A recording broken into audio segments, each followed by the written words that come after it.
عشر کتنی پیداوار پر واجب ہے؟ عشر کے متعلق تفصیل سے بتائیں کہ کتنے کلو یا کتنے من پر عشر واجب ہے؟ طاہر عبداللہ دہلی سے پوچھتے ہیں۔ بھائی عشر کہتے ہیں 10ویں حصے کو، کل پیداوار کو 10 پہ ڈیوائڈ کریں، جو جواب آئے وہ عشر ہے، ٹھیک ہے نا؟ 100 من اگر ہے پیداوار تو 10 من جو ہے اس کا عشر ہے، تو 50 من اگر پیداوار ہے تو 5 من اس کا عشر ہے۔ تو وہ زمین جو بارش کے پانی سے سیراب ہوتی ہو زیادہ تر، یعنی 6 مہینے سے زیادہ قدرتی پانی ملتا ہو، بارش کا پانی اس کو ملتا ہو، ٹیوب ویل کے ذریعے 6 مہینے سے کم یا بالکل بھی پانی نہ دیتے ہوں، تو ایسی زمین پر عشر واجب ہے۔ یعنی جتنی پیداوار ہوگی، اور پیداوار سے مراد وہ پیداوار جو زراعت سے مقصود ہو، جیسے کسی نے گندم اگائی، مقصد اس کا گندم تھا، بھوسا مقصد نہیں تھا، بھوسا تو گریوی میں بک گیا، مقصد گندم تھا تو گندم پہ عشر ہوگا، اور اگر بھوسا بھی مقصد تھا اس کا تو بھوسے پہ بھی عشر ہوگا۔ تو وہ پیداوار سے جو چیز مقصود ہوتی ہے تو اس مقصود کا، یعنی جیسے گندم ہے یا چنے کی دال ہے یا ماش کی دال ہے، تو دالیں مقصود ہوا کرتی ہیں نا ان کی، تو جتنی پیداوار ہوگی اس تمام پیداوار پر 10واں حصہ آپ کو، یعنی 10% آپ کو اللہ کی راہ میں صدقہ کرنا پڑے گا۔ اور اگر آپ ٹیوب ویل کے ذریعے یا کنویں کے پانی سے، یعنی نہری نظام ہے، اس طرح سے آپ زمین کو سیراب کرتے ہیں، پانی پلاتے ہیں زمین کو پانی سے سیراب کرتے ہیں، تو پھر نصف عشر یعنی 20واں حصہ، یعنی 5%، تو 20واں حصہ 5% بنتا ہے، تو 5% پیداوار آپ کو اسی طرح سے بطور عشر کے دینی پڑے گی۔ اور اس میں قیمت بھی دے سکتے ہیں، مثلا آپ نے لم سم اندازہ لگا لیا، بھائی یہ اتنے لاکھ کی پیداوار ہے، مثلا 1 کروڑ کی ہے یا 50 لاکھ کی ہے، تو 1 کروڑ کا 10 لاکھ جو ہے وہ عشر بنتا ہے، تو 10 لاکھ روپے آپ کیش دے دیں، مختلف غریبوں میں بانٹ دیں، تو پیسے بھی دیے جا سکتے ہیں۔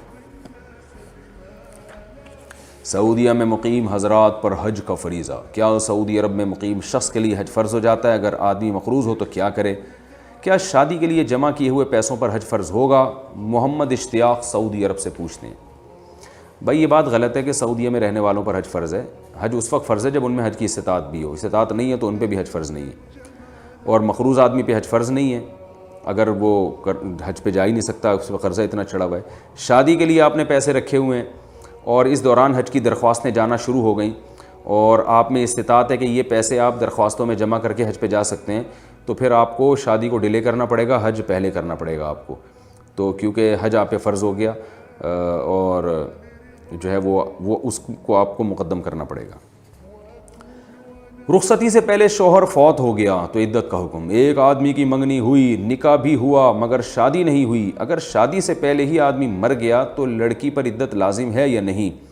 آمین صاحبہ دبئی سے پوچھتی ہیں، یا پوچھتے ہیں، ہو سکتا ہے یہ بندے ہوں۔ بھائی اگر نکاح ہوا اور مرد کا انتقال ہو گیا تو عورت پر عدت واجب ہے، اگر طلاق ہو گئی تو عدت واجب نہیں ہے، لیکن اگر مرد کا انتقال ہو گیا تو عورت پر، لڑکی پر 4 مہینے 10 دن عدت بھی واجب ہے، اور لڑکی کو مہر بھی پورا ملے گا۔ شوہر طلاق کا آپشن کب استعمال کرے؟ طلاق کے متعلق تفصیل سے بتائیں کہ کب دینی چاہیے؟ طاہر عبداللہ دہلی انڈیا سے۔ بھائی اس بارے میں آپ میرا کلپ سن لیں، یوٹیوب پہ بہت ڈیٹیل سے موجود ہے، طلاق کا صحیح طریقہ، اس میں پوری ڈیٹیل میں نے بیان کی ہے کہ کب جائز ہے، کب بری بات ہے طلاق دینا، اور صحیح اگر دینی ہو تو صحیح طریقہ کیا ہے، وہ پورا ایک تفصیل سے اس پر بیان میرا یوٹیوب پہ موجود ہے۔ ولی اللہ بننے کا طریقہ بتا دیں بھائی۔ مشتاق احمد مکہ مکرمہ سے پوچھتے ہیں، اس دور میں ایسا کیا کام کرنا چاہیے کہ جس سے انسان اللہ کا ولی بن جائے؟ بھائی قرآن مجید میں جو کام اللہ نے بتایا ہے، انا اولیاء اللہ لا خوف علیہم ولا ہم یتقون الذین آمنوا وکانوا یتقون، قرآن میں ولی اللہ کی تعریف ہے کہ اپنے عقیدے کو درست کرتے ہیں، وکانوا یتقون، اور برائیوں سے بچتے ہیں۔ تو گناہ کبیرہ صغیرہ سے بچیں اور اپنے عقیدے کو درست کریں تو آپ ولی اللہ بن جائیں گے۔ ہاں یہ گناہ سے بچیں گے کیسے، اس کے لیے تھوڑی ولی اللہ کی صحبت بھی ضروری ہے، اہل اللہ کے بیانات سنا کریں، ان کی صحبت میں رہا کریں، ان کے ساتھ ٹائم گزارا کریں، تو کچھ دنوں میں انشاءاللہ انہی جیسے ہو جائیں گے۔ چھپکلی مارنے کا کیا حکم ہے؟ چھپکلی مارنا جائز ہے یا نہیں؟ نیز حدیث میں کس چھپکلی کے مارنے کا حکم ہے؟ عارف صاحب کراچی سے پوچھتے ہیں۔